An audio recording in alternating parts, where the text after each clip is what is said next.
No silêncio da mata se podia ouvir um som distinto, um som de algo queimando. Logo que se aproximava, podia sentir o cheiro da carne queimando. Pim, sentada em frente à fogueira, via o corpo de um de seus discípulos que não obteve desempenho satisfatório ser extirpado desse plano. Para ela, os fracos não tinham nenhuma chance, embora ela se sentisse segura e confiante para fazer o que bem entendesse. Alguém estava indo ao seu encontro. Desde o momento que o estranho entrou no círculo que delimita a área de proteção de Pim, ela já estava ciente de sua invasão. Ela o havia esperado pacientemente por todo esse tempo. Ela esperou que ele viesse a seu encontro. Quanto se passou? Quanto ele havia evoluído? Pim podia sentir que sua aura era diferente. Ela vira seu rosto e sorri para seu velho conhecido. Depois de tanto tempo, Ki finalmente volta a se encontrar com Pim. Visivelmente diferente, o rapaz mostra um ar mais maduro, de quem aprendeu muito. Tatuagens podem ser vistas em seu corpo, e seus olhos brilham em um tom reluzente. Pim ficou surpresa ao ver Ki. Não achava que ele evoluiria tanto. Ambos se encaram por um tempo. Pim estava na sua forma de gigante. Ficou nessa forma porque sabia que Ki estava vindo, mas parece que o rapaz não ficou impactado com sua forma. Pim imaginara que Ki havia de se encontrado com vários seres gigantes. Não adiantava mais usar essa forma para intimidar o rapaz. Sem dizer uma palavra, Pim, Ki saca sua lâmina e desfere um golpe em direção a ela. Ela, na mesma velocidade, retira sua lâmina e responde se defendendo. Pim reparou que Ki estava muito mais forte e rápido do que quando saiu daqui, algo impossível de se obter só com a espada. Ela lembrou que ele disse que recebeu treinamentos. Estava ansiosa para ver o quão forte Ki ficou. Em uma bela coreografia de espadas, ambos trocam golpes devastadores e rápidos. Ki sentia o impacto de cada golpe desferido por Pim. Ela era um monstro muito forte. Qualquer vacilo de sua parte e ele seria fatiado. Pim também reparou na força do seu antigo aprendiz. Era algo sobre-humano, além do que ela havia lhe ensinado. Estava feliz, porque essa luta não seria entediante. Ao longe, um ser observava a luta, acompanhava cada movimento de ambos. Nin, o superior e mestre responsável pelos leoníneos, estava vendo o desempenho de sua subordinada. Pim havia de causado problemas recentemente, e com o histórico de rebeldias, não podia ficar sem vigilância. Mas não foi por isso que ele estava lá esse dia. Ele sabia que hoje seria diferente. Seu senhor o avisara e ele atendeu o chamado. No mesmo momento, Nin se vira e com um ar de segurança fala a um terceiro espectador. Nin sabia da presença de Light atrás dele, mas aquilo não era um simples espetáculo. Algo não estava certo. Nin responde a Light que ele estava em uma frequência diferente. Ele estava alterando o tecido da realidade espaço-tempo por intermédio de um ser altamente superior. Light não estava em carne e osso ali, mas foi entregue a esse momento em espírito. A sua frequência era com a assinatura do passado. Light estava vendo o futuro. Rapidamente, Nin se vira e fala a Light que não entende como ele conseguiu viajar tão para o futuro, já que até mesmo aos anjos, djinns e demônios é altamente complicado o fazer, principalmente sem permissão. Mas se ele estava ali, alguém muito poderoso o queria lá. Nin aponta para trás de Light e fala: "Você não é o único que veio até aqui hoje. Olhe atrás de você, caro Light." Light se vira e rapidamente se surpreende. Uma parede de fogo vivo se formou atrás dele. 3 esferas brilhantes queimavam e observavam tudo o que acontecia nesse período temporal. Light se sentiu extremamente pequeno e insignificante perto daquele ser. Ele sabia que era o Lorde das 3 esferas. Light é interrompido de seu sono e acorda assustado em sua cama. Não sabia quando um ser superior o revelaria algo, e pelo jeito o Senhor das 3 esferas o estava observando de perto. Ele se levanta ainda desorientado e reconhece sua própria casa. Estava a salvo, mas tinha entendido o recado. Onde quer que a história do rapaz que fosse, quem controlava os cordões era o Jim. Light sabia que aquilo não foi uma mera visão. Foi algo muito mais profundo que isso. Ele havia sido levado em espírito ao futuro. Só restava a dúvida se o Lorde das 3 esferas queria algo com sua pessoa ou não.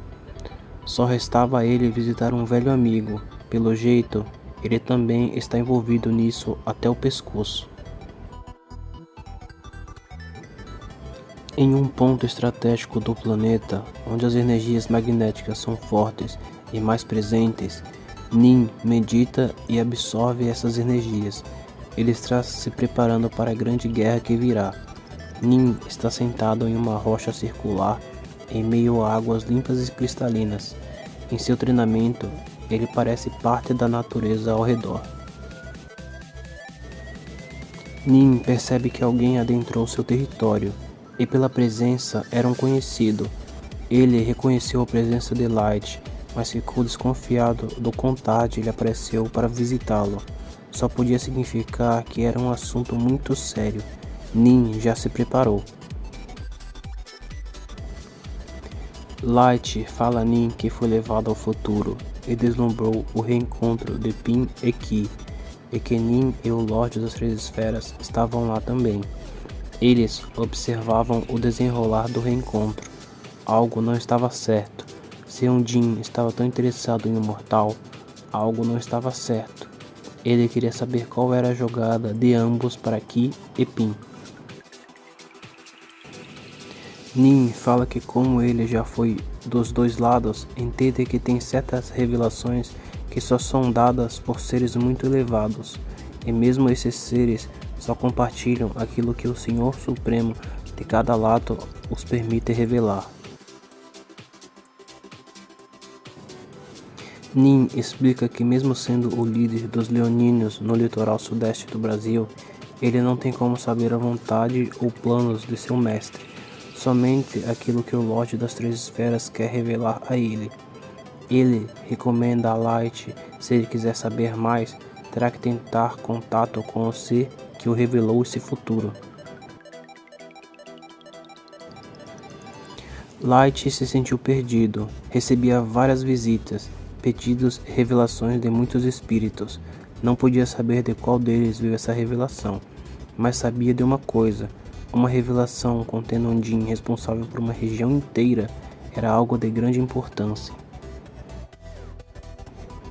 Nin, muito mais antigo que Light ou Pin, sorria e ficava bem impressionado com o protagonismo que sua discípula estava recebendo. Ela sempre foi teimosa e desobediente. Não achava que ela ia chegar em algum lugar sozinha. Isso era sinal de que alguém grande podia estar de olho nela. Como Nin geralmente só treinava e alimentava seu poder, distrações como essa o deixavam bastante intrigado. Mal podia esperar para ver onde Pin acabaria. Bem afastado da costa, em meio ao mar aberto, na direção que o amigo o havia lhe passado, Ki surfa em uma onda energética. O rapaz havia trocado sua vestimenta. Sabia que Pin o havia deixado com a roupa no estilo servo. Agora que se considerava livre, mudou suas vestes. O rapaz podia sentir que estava chegando a seu destino. Ele sentia uma grande força que atraía as ondas de energia. Ao longe que podia ver um vértice, onde sugava todas as ondas energéticas, as levando para as profundezas e adentrando as entranhas da terra. Ki podia sentir que o vértice sugava também suas energias. Se não ativasse o escudo, perderia os sentidos e morreria em meio ao mar. Uma lembrança das histórias de navios e aviões que se perdiam misteriosamente em meio ao mar lhe vieram à mente. Ki não sabia o que ia encontrar, mas o amigo lhe havia dito que ali era o local. Não tinha escolha. Com o escudo ativo e a coragem de espírito, Ki se lança ao desconhecido em meio ao vértice.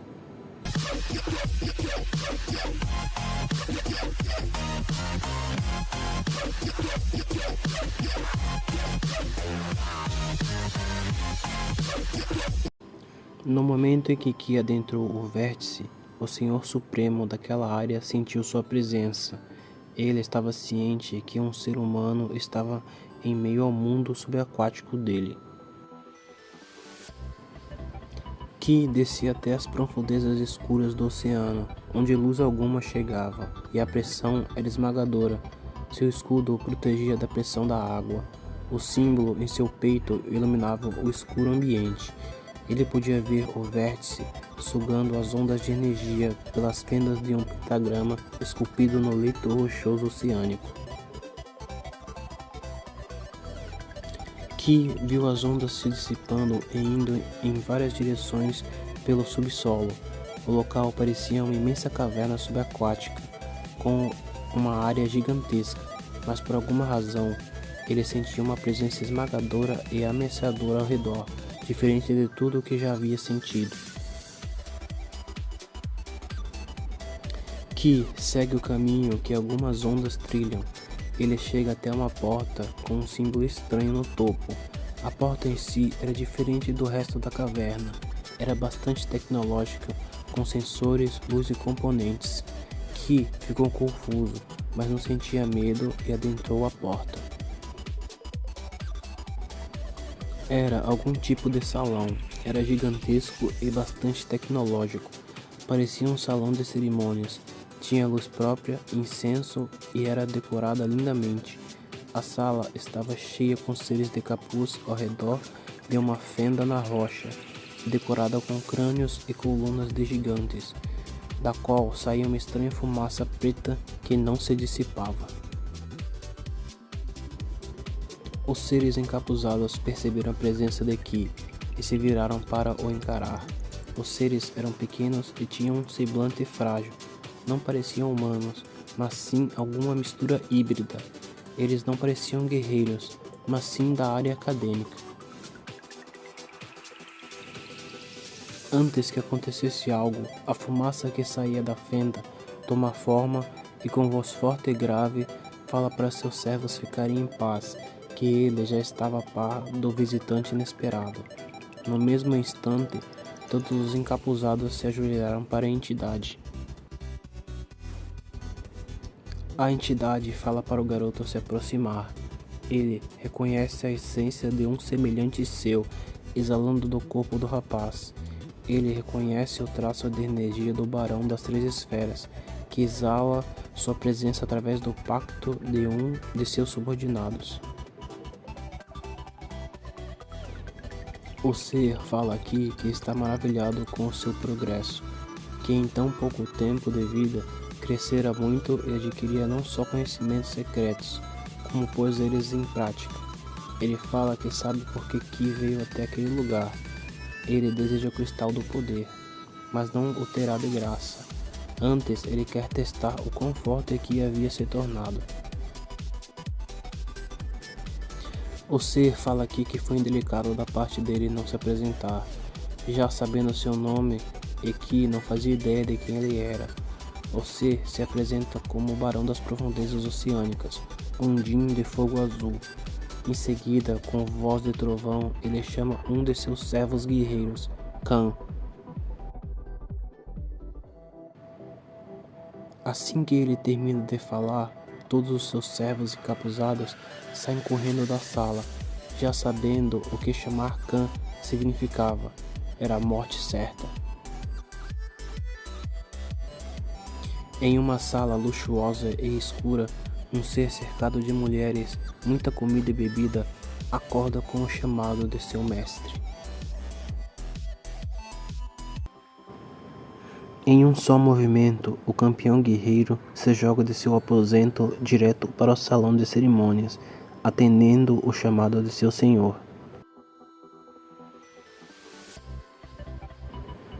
Ele era enorme, devia ter o tamanho do índio que Ki enfrentou, mas sua aura era muito mais terrível, nem parecia um humano. O calor se esvaía do ambiente, como se o ser sugasse todo o calor do salão. Ele tinha chifres imponentes saindo de sua cabeça. Sua roupa parecia alguma liga de metal polido, sem nenhuma fenda ou ligadura, apenas uma liga inteira de algum tipo de metal. Podia-se ver tatuagens por todo o seu corpo, e como índio havia 6 dedos em suas mãos e pés, e pelo sorriso que podia ver uma fileira de dentes pontudos duplos da face medonha do ser.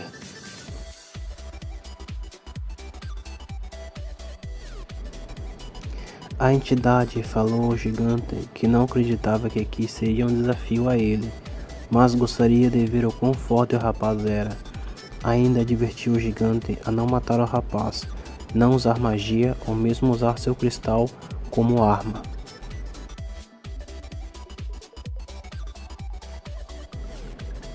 Ki, cansado de ser subestimado, pula para cima do gigante. Ele estava muito irritado por toda aquela falação e já saca sua espada, mostrando que não está para brincadeiras.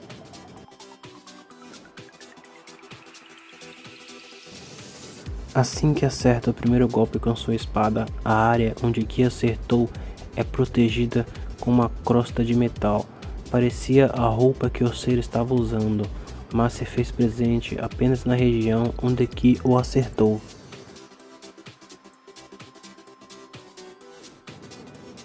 Ki golpeia repetidamente, mas o mesmo acontece sempre. A mesma crosta de metal sempre protegia a região que ia ser acertada por Ki. O ser permanecia lá imóvel, enquanto Ki desfere os golpes.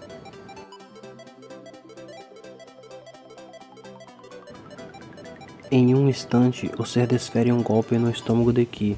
Foi tão rápido que o garoto nem deu conta do que acertou ele. Se foi um chute ou um soco. A velocidade do ser era muito superior à do índio. Para um ser tão grande se mover tão rápido, era impossível.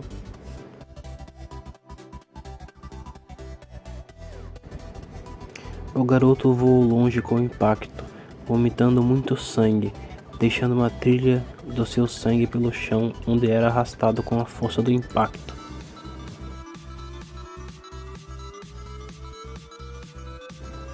Várias costelas quebradas, hemorragia interna e externa, lacerações e danos à área estomacal e torácica. Se Ki não se regenerasse, a luta acabaria com um único golpe do ser.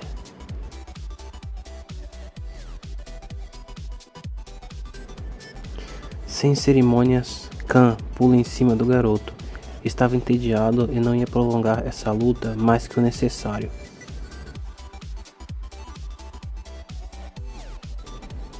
Na mesma hora, Ki, sem escapatória, usa uma onda de energia para se esquivar do ataque de Khan. Se recebesse o ataque, com certeza desmaiaria e a luta acabaria ali.